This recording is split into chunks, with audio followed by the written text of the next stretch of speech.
দিনহাটা কলেজের স্ট্রং রুমে হঠাৎ সিসিটিভির মনিটর বন্ধ হয়ে যাওয়াকে কেন্দ্র করে শনিবার দুপুরে ব্যাপক চাঞ্চল্য। দুপুর প্রায় 3:15 নাগাদ এই ঘটনা ঘটে।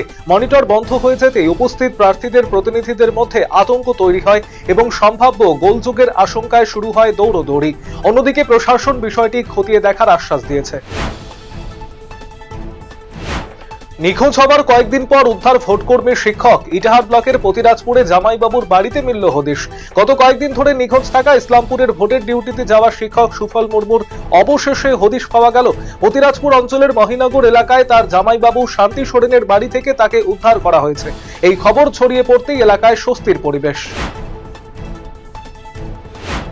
প্রথম দফার ভোটের লড়াই শেষ, অথচ রায়গঞ্জ শহরের আনাচে কানাচে লাগানো রয়েছে বিভিন্ন রাজনৈতিক দলের পোস্টার, ব্যানার আর দলীয় পতাকা।